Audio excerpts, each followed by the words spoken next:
겨울 새벽, 사람 하나 보이지 않는 터미널 지하.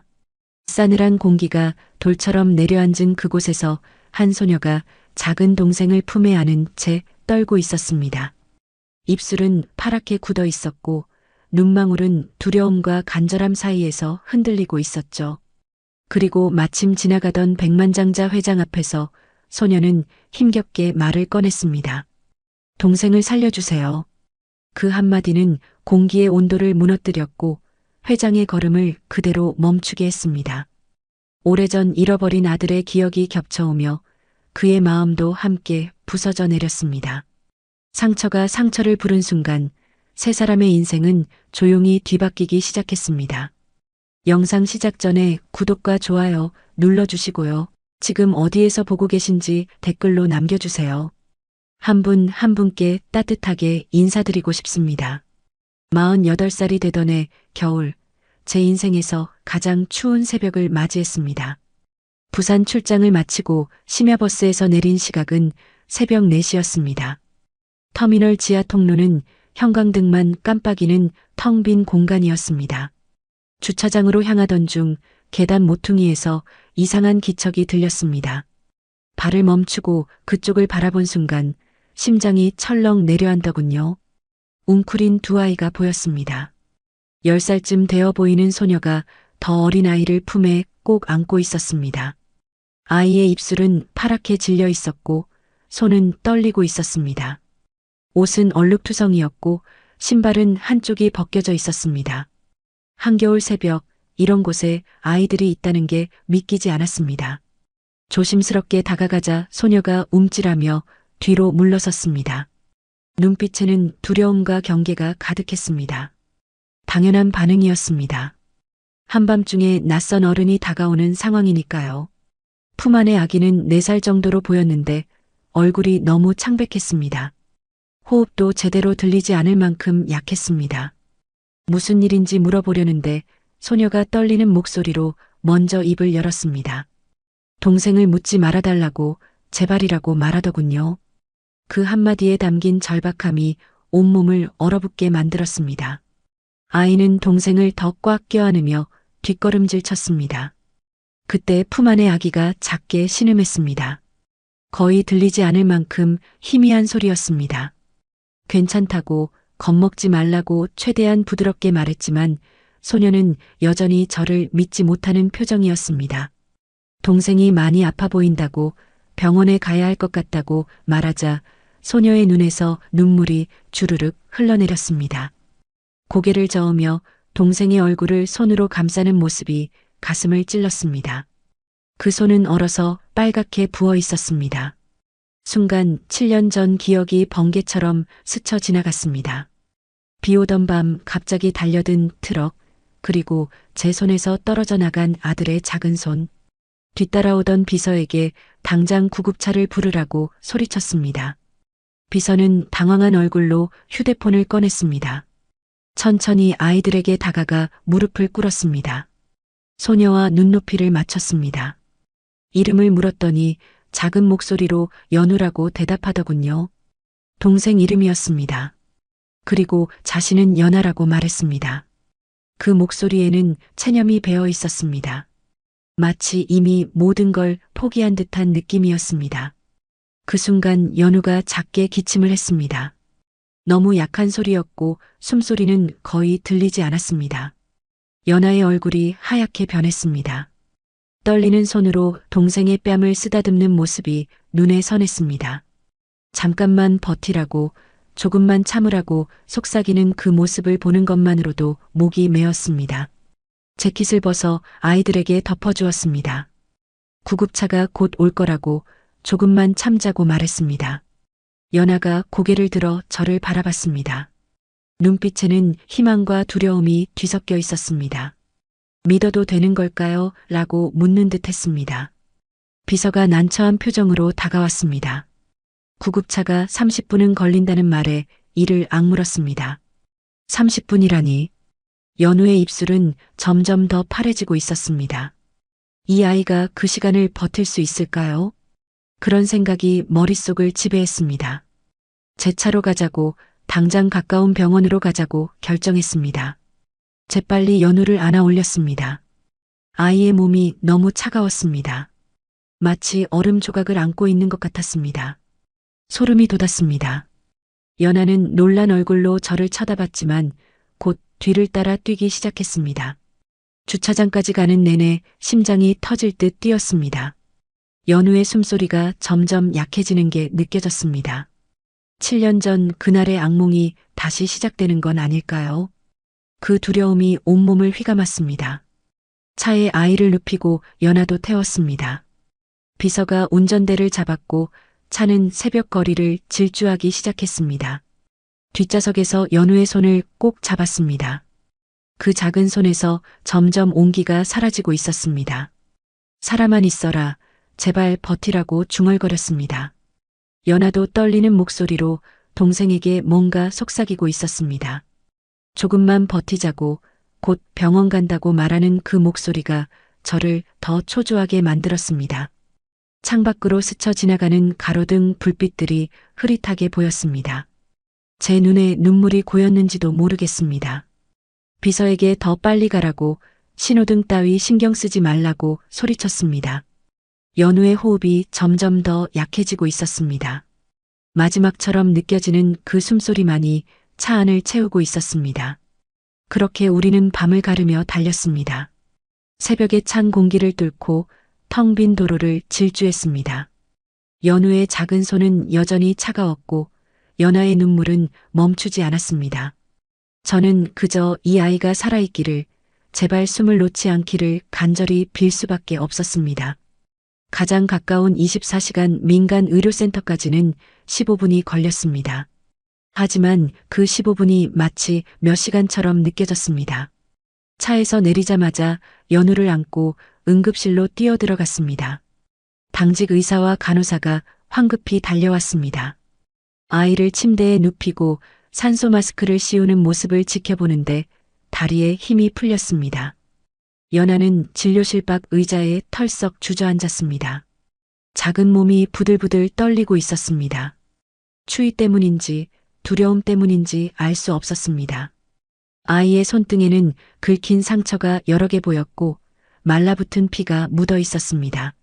언제 다친 건지, 얼마나 오래 거리를 헤맨 건지 짐작조차 되지 않았습니다. 의료진이 연우를 살피는 동안 저는 진료실 문 앞을 서성였습니다. 발걸음을 옮길 때마다 7년 전 그 병원 복도가 떠올랐습니다. 그때도 이렇게 형광등이 차갑게 빛나고 있었습니다. 소독약 냄새가 코를 찔렀고 의료진의 발소리가 복도에 울렸습니다. 아들을 살려달라고 빌었지만 아무도 제 기도를 들어주지 않았습니다. 가슴이 답답해져 벽을 짚었습니다. 숨이 제대로 쉬어지지 않았습니다. 과거의 기억이 파도처럼 밀려왔습니다. 아내가 제 손을 뿌리치며 소리치던 모습, 장례식장의 하얀 국화꽃, 그리고 혼자 남겨진 빈집. 그 모든 게 한순간에 되살아나 저를 짓눌렀습니다. 한 30분쯤 지났을까요? 진료실 문이 열리고 의사가 나왔습니다. 피로한 얼굴이었지만 다행히 침울하지는 않았습니다. 저는 재빨리 다가갔습니다. 심장이 쿵쿵거렸습니다. 아이가 당장은 살았다는 말에 무릎에 힘이 풀렸습니다. 하지만 이어진 말이 저를 다시 긴장하게 만들었습니다. 저체온증에 탈수 증상까지 있어서 계속 관찰이 필요하다고 했습니다. 그리고 가장 중요한 건 보호자가 없으면 제대로 된 치료가 어렵다는 거였습니다. 연아가 고개를 들어 저를 바라봤습니다. 그 눈빛에는 기대 반, 불안 반이 섞여 있었습니다. 저는 어떤 대답을 해야 할지 몰라 입을 다물었습니다. 아이들을 돕고 싶은 마음은 간절했습니다. 하지만 동시에 다시 누군가를 잃을지도 모른다는 두려움이 저를 얽매고 있었습니다. 의사가 물었습니다. 아이들의 보호자냐고, 어떤 관계냐고 말이죠. 저는 잠시 망설였습니다. 그냥 지나가다 발견한 사람이라고 해야 할까요? 아니면 다른 뭐라도 말해야 할까요? 입술이 바짝 말랐습니다. 결국 일단은 제가 아이들을 돌보겠다고 말했습니다. 필요한 치료는 다 해달라고, 비용은 걱정하지 말라고 덧붙였습니다. 의사는 고개를 끄덕이며 진료실로 돌아갔습니다. 연아는 여전히 저를 바라보고 있었습니다. 그 눈빛이 무거웠습니다. 아이 옆에 앉아 조심스럽게 물었습니다. 부모님은 어디 계시냐고, 집은 어디냐고 말이죠. 연아의 얼굴이 굳어졌습니다. 한참을 입을 다물고 있다가 작은 목소리로 대답했습니다. 부모님은 1년 전에 돌아가셨다고, 집도 없다고 말하더군요. 그 말을 듣는 순간 가슴 한구석이 무너져 내렸습니다. 1년 동안 이 어린 아이들이 어떻게 살아왔을까요? 10살짜리가 4살짜리를 어떻게 돌봤을까요? 상상만 해도 끔찍했습니다. 연아의 손을 보니 굳은 살이 박혀 있었습니다. 아이의 손이 아니었습니다. 어른의 손이었습니다. 새벽 6시쯤 연우가 깨어났습니다. 산소 마스크 너머로 희미하게 눈을 떴습니다.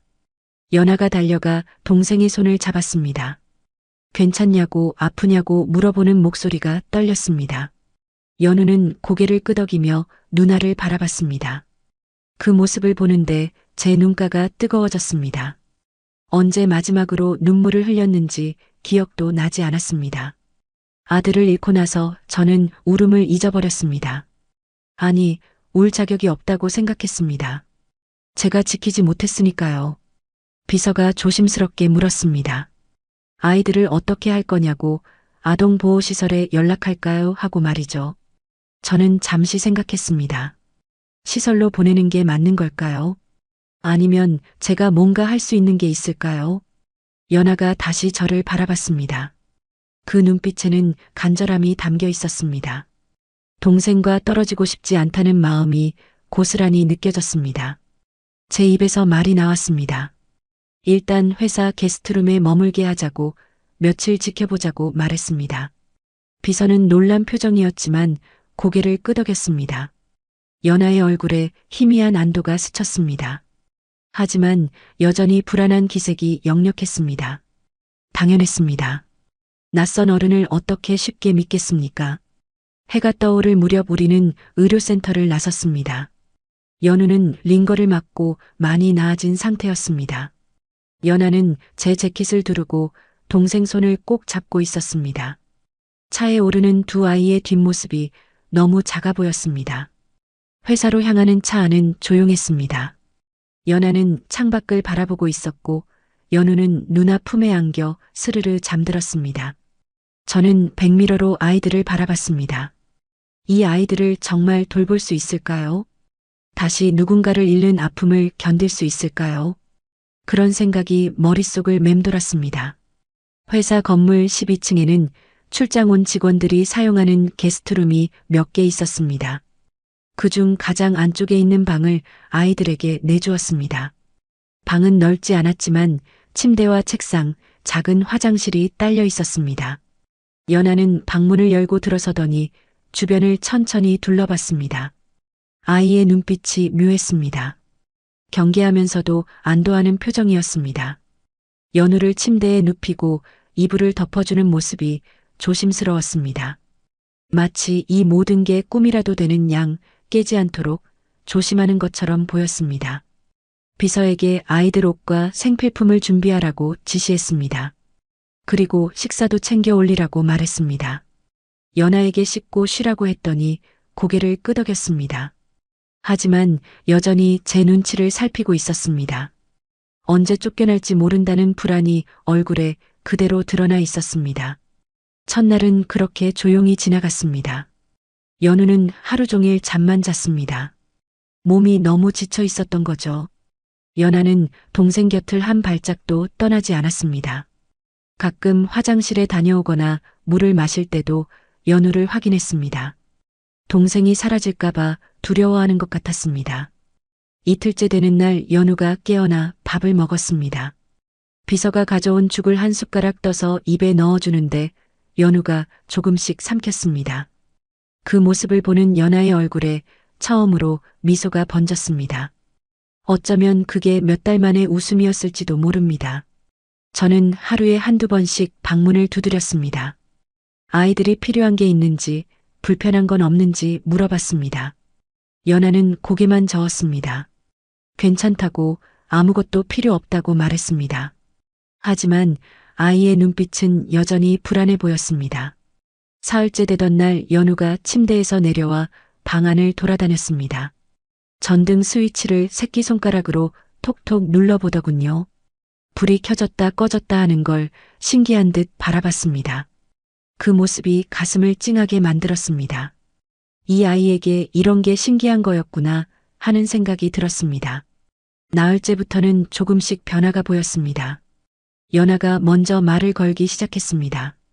여기서 얼마나 있을 수 있냐고, 동생이 완전히 나을 때까지만 있어도 되냐고 조심스럽게 물었습니다. 저는 괜찮다고 서두르지 말라고 대답했습니다. 일주일쯤 지나자 연우의 얼굴에 혈색이 돌기 시작했습니다. 아이는 이제 방 안을 자유롭게 돌아다녔고 가끔 창밖을 내다보며 무언가 중얼거렸습니다. 연아도 조금씩 경계를 풀어가는 것 같았습니다. 제가 방문을 두드리면 이제 문을 열어주었고 가끔은 고맙다는 말도 했습니다. 저는 그 일주일 동안 묘한 감정을 느꼈습니다. 아이들이 방에서 나는 소리, 연우의 웃음소리, 연아가 동생을 달래는 목소리. 그런 소리들이 텅 비었던 제 일상에 스며들기 시작했습니다. 7년 만에 처음 느끼는 온기였습니다. 어느 날 저녁 연아가 조심스럽게 물었습니다. 며칠만 더 있어도 되냐고, 자기들이 쫓겨났다고 말하더군요. 전에 살던 곳에서 월세를 못 내서 나왔다고, 갈 곳이 없다고 했습니다. 그 말을 듣는데 목이 메었습니다. 아이의 목소리는 떨리고 있었습니다. 하지만 눈빛만큼은 간절했습니다. 동생만 괜찮아지면 나가겠다고, 패 끼치지 않겠다고 약속했습니다. 저는 한참을 아무 말도 하지 못했습니다. 뭐라고 대답해야 할지 알 수 없었습니다. 결국 괜찮다고 천천히 생각해보자고 말했습니다. 연아의 얼굴에 안도가 스쳤습니다. 고맙다고, 정말 고맙다고 여러 번 말했습니다. 그 말을 들으며 방을 나오는데 가슴 한편이 무거웠습니다. 복도를 걸으며 생각했습니다. 이 아이들을 어떻게 해야 할까요? 그냥 보낼 수는 없을 것 같았습니다. 하지만 제가 책임질 수 있을까요? 다시 누군가를 돌보고 지키고 사랑할 수 있을까요? 그런 질문들이 머릿속을 가득 채웠습니다. 사무실로 돌아와 책상에 앉았습니다. 밀린 서류들이 쌓여 있었습니다. 하나씩 검토하며 결제를 하는데 한 문서가 눈에 들어왔습니다. 1년 전 사고 처리 보고서였습니다. 무심코 펼쳐보는데 심장이 멎는 것 같았습니다. 사고 일자, 피해자 이름, 그리고 차량 사진. 그 사진 속에 우리 회사 로고가 찍힌 트럭이 보였습니다. 그날 이후 일주일은 이상하리만큼 평온했습니다. 연우는 날마다 나아졌고 연아도 조금씩 밝아졌습니다. 아이들은 이제 방 밖으로 나와 복도를 걷기도 했습니다. 연우가 제 손을 잡고 창가로 가서 바깥 풍경을 보는 날도 있었습니다. 제 일상에도 변화가 생겼습니다. 아침에 출근하면 가장 먼저 12층에 들렀습니다. 아이들이 잘 잤는지, 아침은 먹었는지 확인했습니다. 연아는 이제 제 얼굴을 보면 인사를 했고, 연우는 수줍게 웃어주었습니다. 그런 작은 순간들이 제 하루를 바꿔놓았습니다.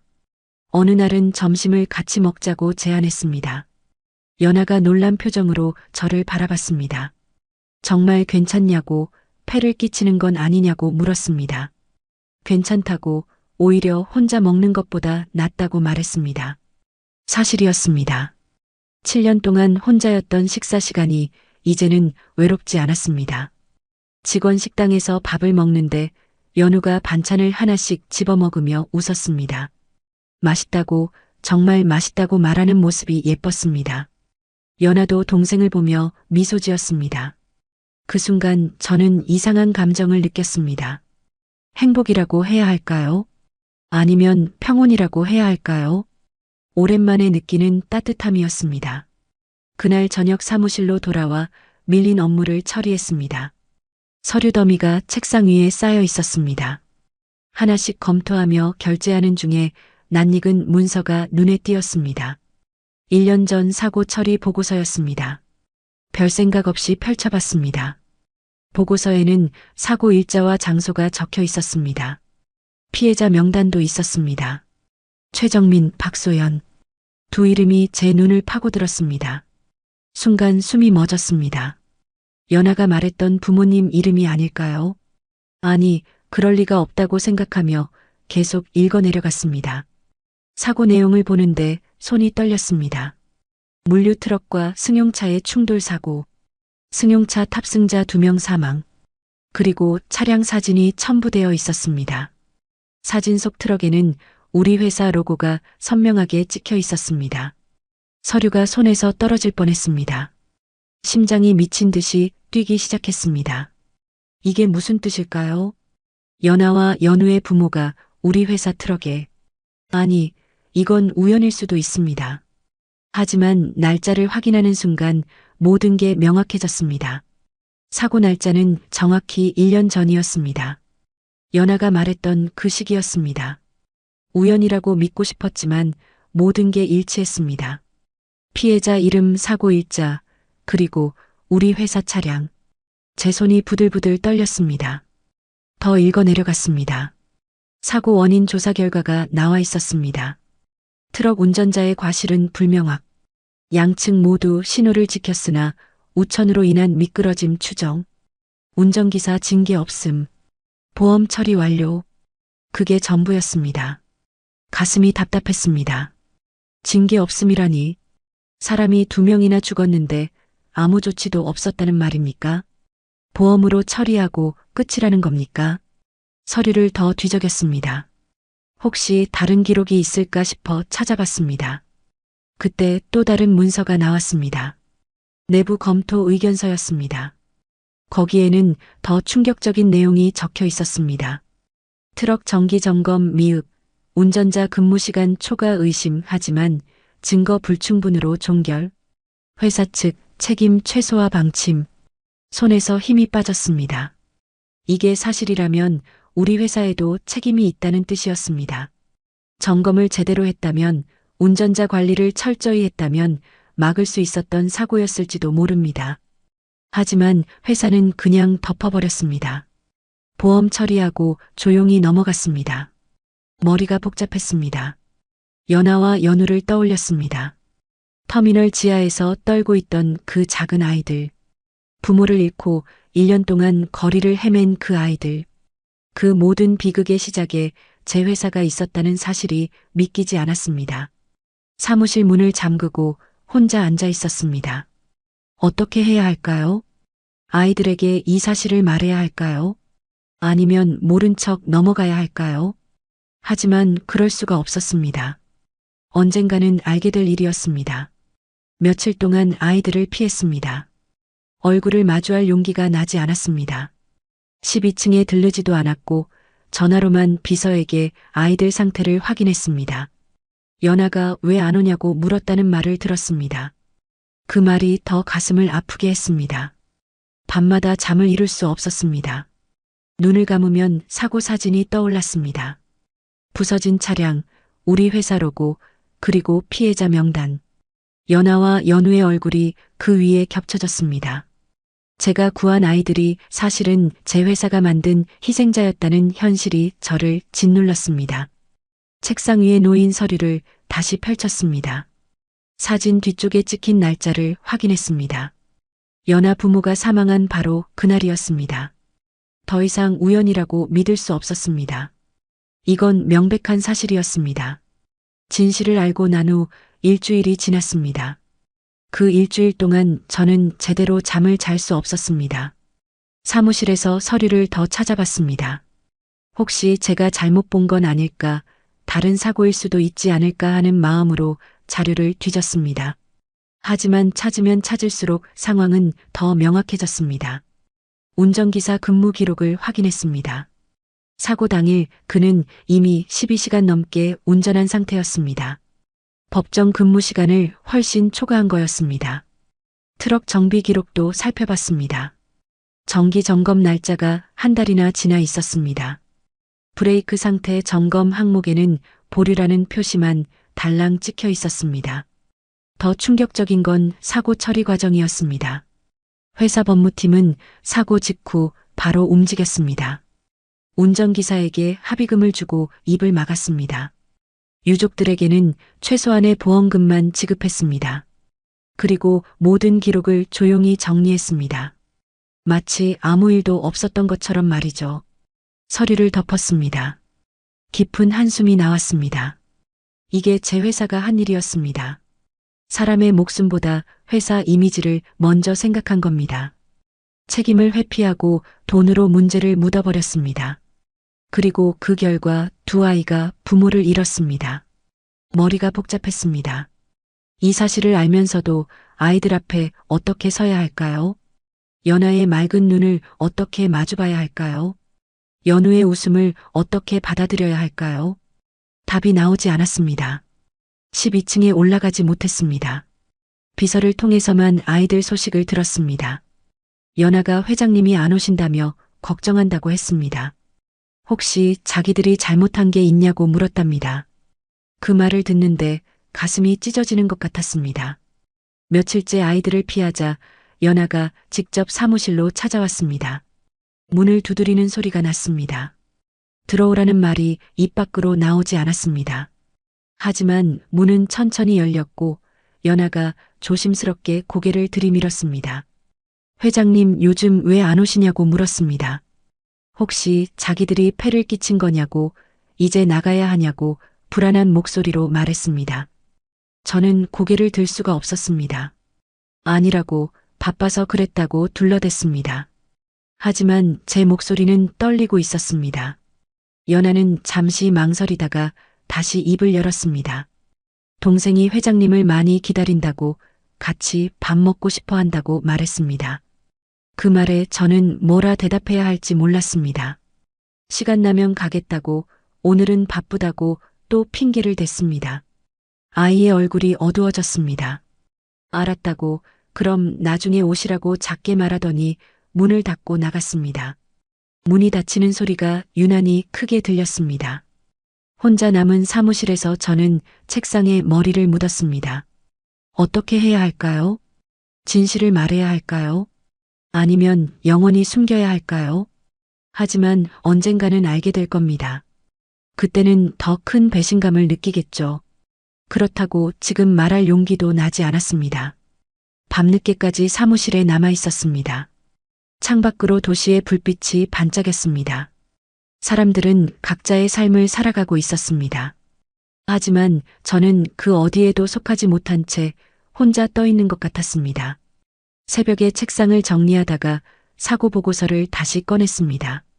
봉인 스탬프를 보니 가장자리가 느슨하게 열려 있었습니다. 누군가 이미 이 서류를 본 게 아닐까요?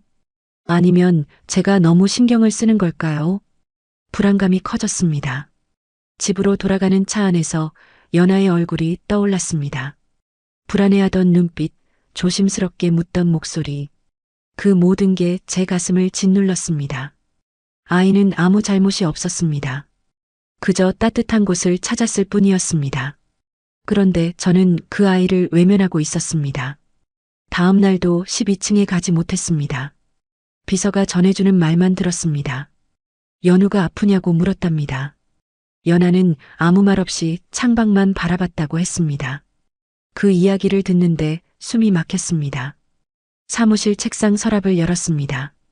사고 보고서가 그대로 있었습니다. 태워버릴까요? 아니면 어딘가 깊숙이 숨겨버릴까요?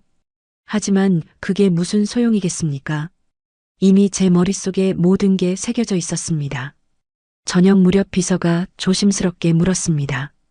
아이들을 계속 돌볼 건지 아니면 다른 방법을 찾을 건지 말이죠. 저는 대답하지 못했습니다. 어떤 선택을 해도 옳지 않은 것 같았습니다. 아이들을 보내자니 마음이 아팠고 곁에 두자니 양심이 허락하지 않았습니다. 그날 밤 늦게까지 사무실에 혼자 남아 있었습니다. 책상 위에 놓인 사고 보고서를 바라봤습니다. 봉인이 느슨하게 열려있는 그 서류가 마치 시한폭탄처럼 느껴졌습니다. 언젠가 터질 진실이었습니다. 그게 언제가 될지는 알 수 없었지만 말이죠. 그날은 평범한 화요일 오후였습니다. 회의를 마치고 사무실로 돌아왔습니다. 책상 위에 정리해둔 서류들이 흐트러져 있었습니다. 이상했습니다. 분명 아침에는 깔끔하게 정리해뒀었는데 말이죠. 심장이 불길하게 뛰기 시작했습니다. 서랍을 열었습니다. 사고 보고서가 없었습니다. 분명 여기 넣어뒀는데 사라져 있었습니다. 온몸에 식은땀이 흘렀습니다. 혹시 청소하시는 분이 치운 걸까요? 아니면 비서가 정리한 걸까요? 아무리 생각해도 답이 나오지 않았습니다. 복도로 나가려는데 12층에서 발소리가 들렸습니다. 빠르게 내려오는 소리였습니다. 계단 쪽을 바라보니 연하가 보였습니다. 손에 서류 몇 장을 쥐고 있었습니다. 순간 모든 게 명확해졌습니다. 다리에 힘이 풀렸습니다. 연하는 저를 발견하고 멈춰 섰습니다. 얼굴이 새하얗게 질려 있었습니다. 손에 든 서류가 부들부들 떨리고 있었습니다. 아이의 눈에는 충격과 분노가 뒤섞여 있었습니다. 제 발이 그 자리에 붙어버렸습니다. 아이가 떨리는 목소리로 물었습니다. 이게 뭐냐고, 이게 정말 사실이냐고 말이죠. 저는 입을 열 수가 없었습니다. 뭐라고 변명해야 할까요? 어떤 말로 설명해야 할까요? 머릿속이 하얗게 변했습니다. 연하가 서류를 들어 올렸습니다. 사고 보고서였습니다. 피해자 명단이 적힌 바로 그 페이지였습니다. 최정민, 박소연. 두 이름이 선명하게 보였습니다. 아이의 손에서 서류가 바닥으로 떨어졌습니다. 종이가 펼쳐지며 여기저기 흩어졌습니다. 엄마 이름이라고, 아빠 이름이라고 연하가 떨리는 목소리로 말했습니다. 저 사진 속 트럭이 회장님 회사 거라고, 이게 무슨 뜻이냐고 물었습니다. 저는 다가가려 했지만 발이 떨어지지 않았습니다. 어떤 말도 위로가 되지 않을 것 같았습니다. 아이의 눈에서 눈물이 주르륵 흘러내렸습니다. 그동안 쌓였던 신뢰가 한순간에 무너지는 게 보였습니다. 따뜻했던 눈빛이 차갑게 식어갔습니다. 저를 바라보는 그 시선이 날카로웠습니다. 배신자를 보는 눈빛이었습니다. 연하라고, 일단 이야기를 들어보라고 말하려 했습니다. 하지만 목소리가 나오지 않았습니다. 무슨 말을 해야 할까요? 사실대로 말해야 할까요? 아니면 변명을 해야 할까요? 어떤 것도 옳지 않은 것 같았습니다. 그때 12층에서 연우의 울음소리가 들렸습니다. 아이가 누나를 찾으며 우는 소리였습니다. 연하는 제 얼굴을 한 번 더 바라봤습니다. 그 눈빛에는 실망과 분노가 가득했습니다. 그리고 돌아서서 계단을 올라갔습니다. 뒤따라 올라갔습니다. 12층 복도에서 연하가 연우를 꼭 안고 있었습니다. 동생은 겁에 질려 울고 있었습니다. 무슨 일이냐고, 누나가 왜 우냐고 물으며 떨고 있었습니다. 연하는 아무 대답도 하지 않았습니다. 저는 조심스럽게 다가갔습니다. 연하라고, 제발 이야기 좀 들어보라고 말했습니다. 하지만 아이는 고개를 돌렸습니다. 저를 보지 않으려 했습니다. 연우가 혼란스러운 표정으로 저를 바라봤습니다. 아저씨라고 무슨 일이냐고 작은 목소리로 물었습니다. 연하가 입을 열었습니다. 회장님 회사 때문이었다고, 우리 부모님이 돌아가신 게 회장님 회사 때문이었다고 말했습니다. 그 말을 듣는 순간 온몸에 힘이 빠졌습니다. 이제 모든 게 끝났구나 하는 생각이 들었습니다. 아이는 계속 말했습니다. 그동안 잘해준 게 다 죄책감 때문이었냐고, 불쌍해서 도와준 거냐고 물었습니다. 저는 고개를 저었습니다. 아니라고, 그게 아니라고 말하려 했지만 목소리가 떨렸습니다. 설득력이 없었습니다. 연하는 연우의 손을 잡았습니다. 이제 가자고, 여기 있으면 안 된다고 동생에게 말했습니다.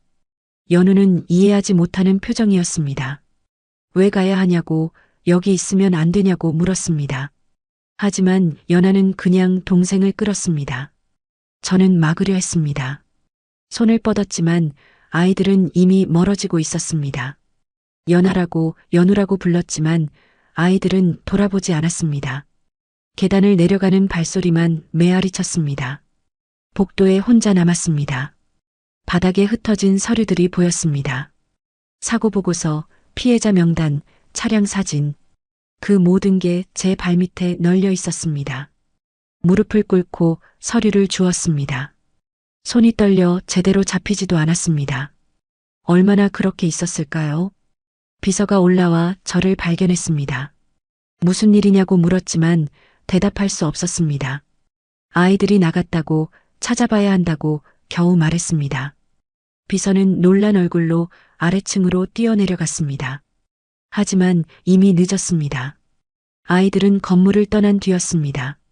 CCTV를 확인하니 엘리베이터를 타고 1층으로 내려가 정문으로 나가는 모습이 찍혀 있었습니다. 연아가 연우의 손을 꼭 잡고 걸어가는 뒷모습이 화면에 남아 있었습니다. 그날 밤 잠을 이룰 수 없었습니다. 아이들이 어디로 갔을까요? 추운 날씨에 어디서 잘까요? 연우는 괜찮을까요? 그런 생각들이 머릿속을 가득 채웠습니다. 하지만 찾을 방법이 없었습니다. 사흘째 아이들을 찾지 못했습니다. 경찰에 신고했고 회사 직원들을 동원해 주변을 뒤졌습니다. 하지만 아무 소식이 없었습니다. 터미널, 지하철역, 공원, 아이들이 갈 만한 곳은 다 찾아봤습니다. 흔적조차 없었습니다. 밤마다 거리를 헤맸습니다. 혹시 터미널 지하 통로에 있지 않을까 싶어 그곳도 몇 번이나 갔습니다. 처음 아이들을 발견했던 그 계단 모퉁이를 보며 서 있었습니다. 하지만 그곳은 텅 비어 있었습니다. 나흘째 되던 날 경찰에게서 연락이 왔습니다. 도시 외곽 폐창고에서 아이들을 발견했다고 했습니다. 심장이 철렁했습니다. 괜찮냐고, 다친 데는 없냐고 물었습니다. 경찰은 건강 상태가 좋지 않다고 병원으로 데려가고 있다고 말했습니다. 즉시 차를 몰고 그쪽으로 향했습니다. 폐창고는 개발이 중단된 공단 안쪽에 있었습니다. 주변은 을씨년스러웠고 가로등도 제대로 없었습니다. 이런 곳에서 아이들이 며칠을 버텼다니 상상만 해도 끔찍했습니다. 경찰차가 보였습니다. 그 옆에 구급차가 서 있었습니다. 달려가니 연우가 담요에 쌓여 들것에 누워 있었습니다. 얼굴이 새하얗고 입술은 파랗게 질려 있었습니다. 연아는 구급차 옆에서 고개를 숙이고 있었습니다. 연아라고 불렀지만 아이는 고개를 들지 않았습니다. 구급대원이 말했습니다.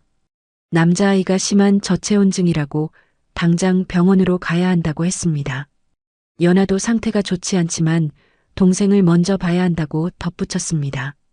구급차가 출발했습니다. 저도 따라가려 했지만 경찰이 막았습니다. 보호자 확인이 필요하다고 아이들과 무슨 관계냐고 물었습니다. 아는 사이라고 잠시 제가 돌보고 있었다고 대답했습니다. 경찰은 고개를 끄덕이며 아동보호센터로 연락하겠다고 말했습니다.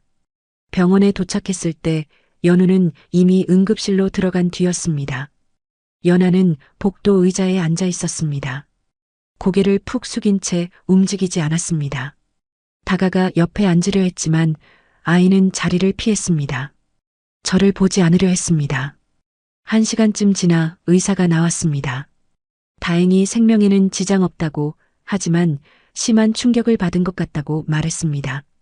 당분간 입원 관찰이 필요하다고 덧붙였습니다. 안도의 한숨이 나왔습니다. 그때 아동보호센터 직원이 도착했습니다. 박하정이라는 사회복지사였습니다. 아이들 상황을 설명하자 그녀는 심각한 표정이 되었습니다. 일단 연우가 안정되면 센터로 데려가겠다고, 연아도 함께 보호하겠다고 말했습니다. 연아에게 갈 거냐고 물었습니다. 아이는 고개를 끄덕였습니다. 센터가 어떤 곳인지 아냐고, 낯선 환경이 될 텐데 괜찮겠냐고 물었지만 연아는 대답하지 않았습니다.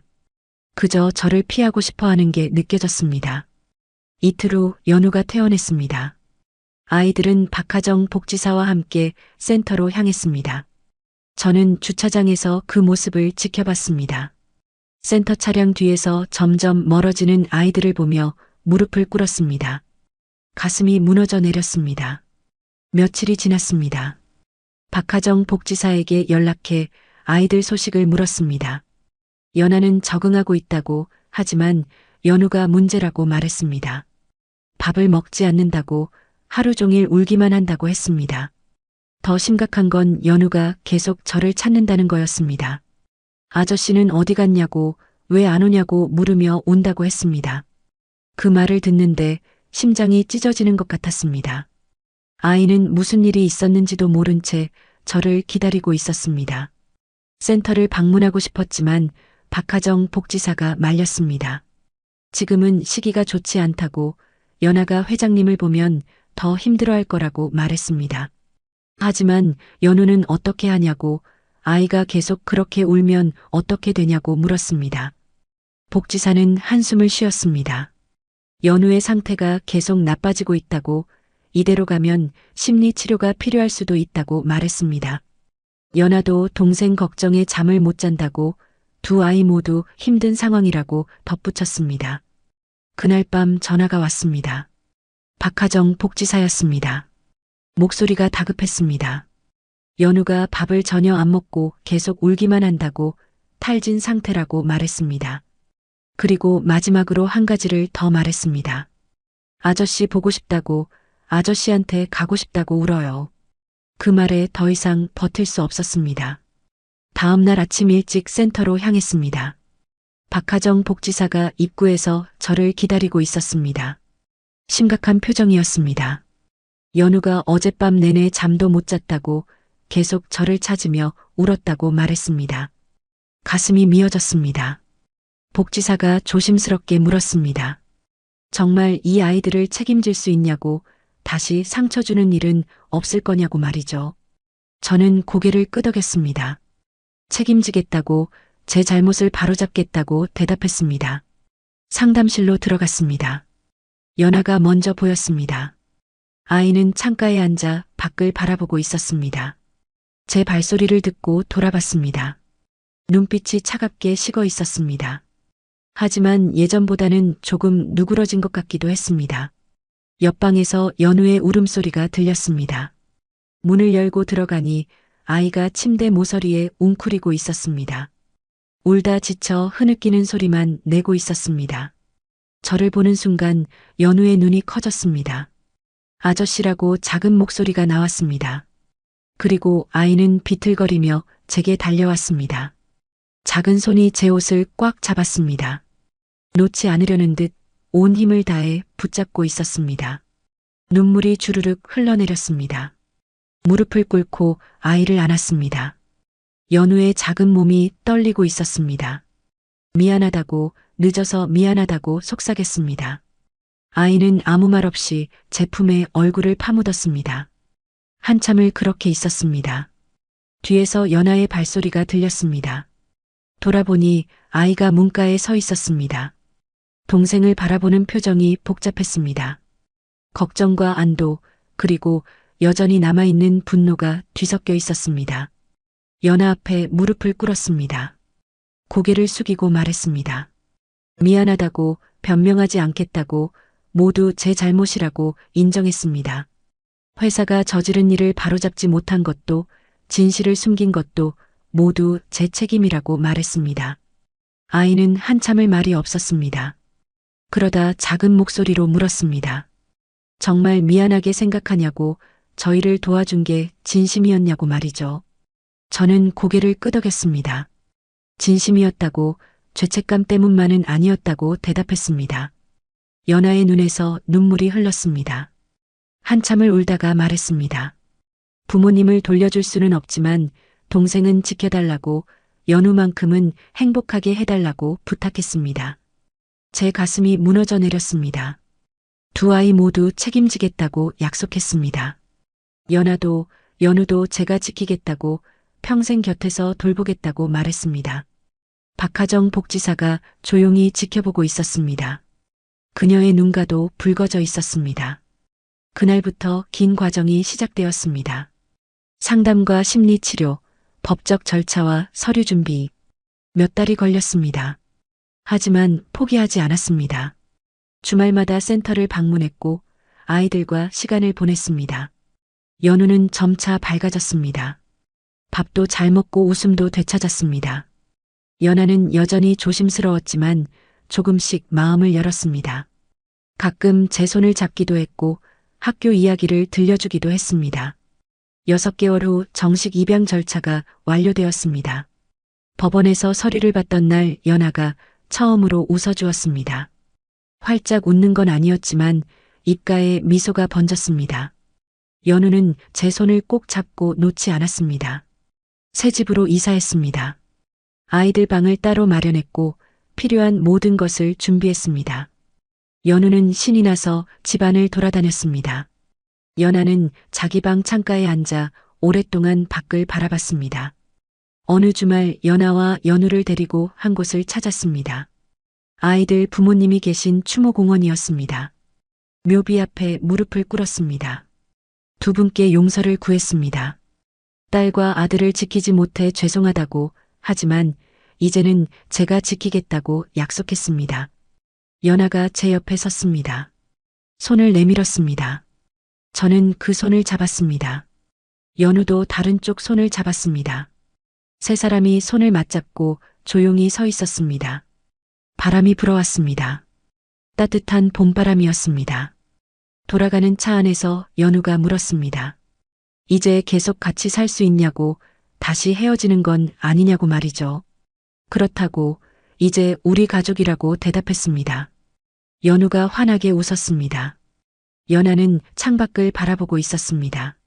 하지만 제 손을 놓지 않았습니다. 꽉 잡고 있었습니다. 그게 아이가 표현할 수 있는 최대한의 신뢰였습니다. 그걸로 충분했습니다. 집으로 돌아와 세 사람이 함께 저녁을 먹었습니다. 연우가 반찬을 집어먹으며 맛있다고 웃었습니다. 연아도 조용히 밥을 먹으며 가끔 미소 지었습니다. 그 모습을 보는 것만으로도 행복했습니다. 밤이 되어 아이들을 재웠습니다. 연우는 금세 잠들었습니다. 연아는 침대에 누워 천장을 바라보고 있었습니다. 문가에서 아이를 지켜봤습니다. 조용히 잘 자라고 속삭였습니다. 세훈 아저씨라고 연아가 작게 불렀습니다. 고맙다고 말했습니다. 그리고 눈을 감았습니다. 제 눈가가 뜨거워졌습니다. 복도로 나와 깊은 숨을 쉬었습니다. 긴 여정이었습니다. 고통스럽고 힘든 시간이었습니다. 하지만 이제 우리는 함께였습니다. 상처는 남아있지만 치유되고 있었습니다. 완벽하지는 않지만 괜찮았습니다. 이제 우리 함께 가자. 그렇게 속삭이며 아이들 방문을 조용히 닫았습니다. 새로운 가족의 첫걸음이 시작된 밤이었습니다. 오늘 이야기가 마음에 남으셨다면 구독과 좋아요, 알림 설정까지 부탁드립니다. 이런 따뜻한 이야기들을 계속 들려드리고 싶습니다. 여러분의 응원이 큰 힘이 됩니다. 감사합니다.